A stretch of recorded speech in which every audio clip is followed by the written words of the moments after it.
পাড়া দিলে মনে করেন জীবন আর ভালো থাকবো না। সামাজিক যোগাযোগ মাধ্যমে হঠাৎ ভাইরাল এক বাংলাদেশি তরুণ, হাতে বন্দুক, পরনে সামরিক পোশাক। রাশিয়ার যুদ্ধক্ষেত্র থেকে তিনি করছেন লাইভ ভিডিও, যেখানে দেখা যাচ্ছে যুদ্ধের ভয়াবহ বাস্তবতা।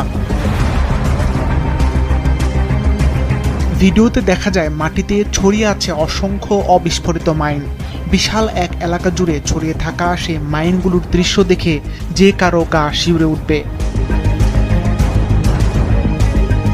আরও ভয়াবহ বিষয় হলো, একই ভিডিওতে তিনি দেখাচ্ছেন তার এক সহযোদ্ধা মাইন বিস্ফোরণে নিহত হয়েছেন। চারপাশে ছড়িয়ে আছে সহযোদ্ধাদের নিথর দেহ। অবিশ্বাস্য ব্যাপার হলো, এমন ভয়ঙ্কর পরিস্থিতির মাঝেও তিনি ভিডিওটি করছেন অত্যন্ত স্বাভাবিকভাবে। তার মুখে বা আচরণে ভয়ের কোনো ছাপ নেই। তার এমন ভিডিও ছড়িয়ে পড়তেই তোলপাড় সামাজিক যোগাযোগ মাধ্যমে।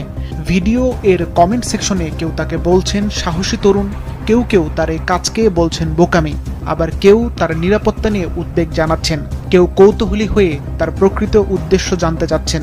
ইতোমধ্যে তার ভিডিওর নিচে লাখো লাখো মন্তব্য ও শেয়ার দেখা গিয়েছে। সামাজিক যোগাযোগ মাধ্যমে তার আইডি ঘেঁটে জানা যায় তার নাম সোহেল সর্দার নীরব।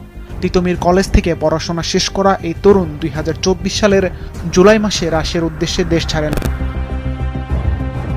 রাশিয়া ইউক্রেন যুদ্ধে রাশিয়ার হয়ে বিদেশি যোদ্ধাদের অংশগ্রহণ যেন স্বাভাবিক ঘটনায় পরিণত হয়েছে। স্বাধীন রুশ সংবাদ মাধ্যম ইম্পর্টেন্ট স্টোরি জানিয়েছে, ফাঁস হয়ে যাওয়া রাশিয়ার নিরাপত্তা সংস্থার তথ্য বিশ্লেষণ করে তারা দেখেছে 2023 সালের এপ্রিল থেকে 2024 সালের মার্চ পর্যন্ত 48টি দেশের 1500-র বেশি বিদেশি ভাড়াটে যোদ্ধা রাশিয়ার হয়ে যুদ্ধে নেমেছে। এর মধ্যে সবচেয়ে বেশি নাগরিক ছিল নেপালের। দেশটির 603 জন নাগরিক রাশিয়ার হয়ে যুদ্ধ নিয়েছে। এছাড়া শ্রীলঙ্কার 64 জন, চীনের 51 জন, ভারতের 43 জন, সার্বিয়া ও কিউবার 8 জন এবং লাটভিয়ার 4 জন নাগরিক যুদ্ধে অংশ নিয়েছে। প্রাক্তন সোভিয়েত রাষ্ট্রগুলো থেকে যুদ্ধে